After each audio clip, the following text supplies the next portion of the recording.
စောစောကချစ်ရတဲ့မိသားစုရဲ့ခွေးကလေးလုံးလုံးရဲ့နဲ့အတူနေပါတယ်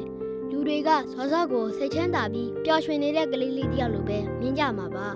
ဒါပေမဲ့စောစောစိတ်ထဲမှာတော့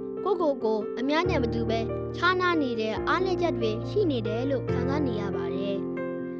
မျက်လုံးအမြင်အားနည်းတာကြောင့်ငယ်ကလေးကမျက်မှန်အထူးကြီးအမြဲတတ်ထားရပြီးတခြားကလေးတွေပုံမှန်ပျော်ပျော်ရွှင်ရွှင်လုပ်နေကြတဲ့အရာတွေကိုစောစောမလုပ်နိုင်ပါဘူးပြေးလာကစားရတဲ့ကစားနည်းမျိုးတွေကိုစောစောကစားကြည့်ဖို့ကြိုးစားခဲ့ဘူးပေမဲ့မအောင်မြင်ပါဘူးကျောင်းမှာလည်းတင်ပုံးပေါ်မှာဆီယာမရေးထားတဲ့စလုံးတွေကိုတိတိကျကျမြင်ရဖို့အတွက်အားစိုက်ရတယ်လို့ပစ္စည်းတွေရဲ့အကွာအဝေးကိုမမှန်းသက်လို့ခဏချော်လေးတာတိုက်မိတာမျိုးလည်းဖြစ်တတ်ပါတယ်မျက်မှန်ထူးထူးတက်ရလို့မကြာခဏစားနောက်ခံရတဲ့အတွက်လည်းရှက်မိပါလေ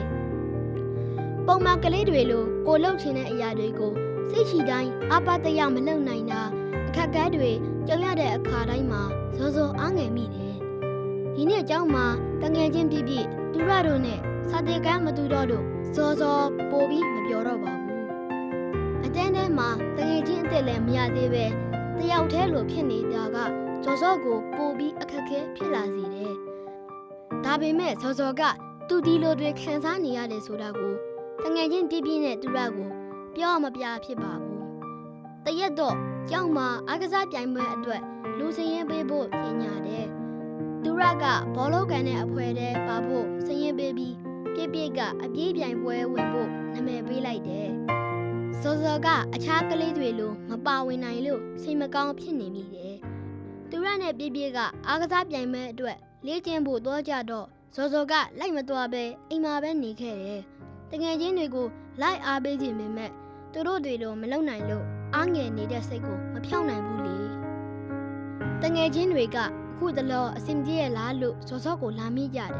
စောစောပျော်မနေဘူးဆိုတာသူတို့သိတယ်လို့ပြောတော့အံ့ဩမိတယ်ဘာလို့သိတာလဲလို့မေးကြည့်တော့ငါတို့ကတငယ်ချင်းတွေလေတဲ့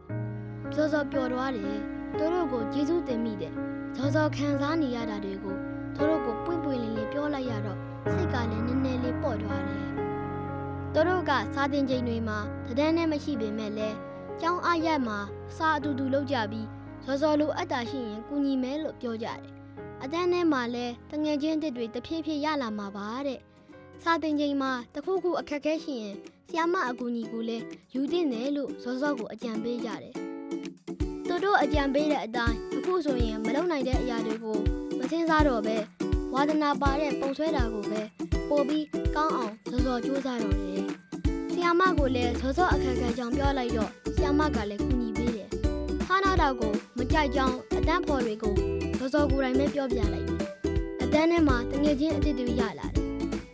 ကျောင်းအားချိန်မှာစောစောတို့တငယ်ချင်းတွေပုံမှန်တွေ့ဖြစ်တယ်အတူကစားကြတယ်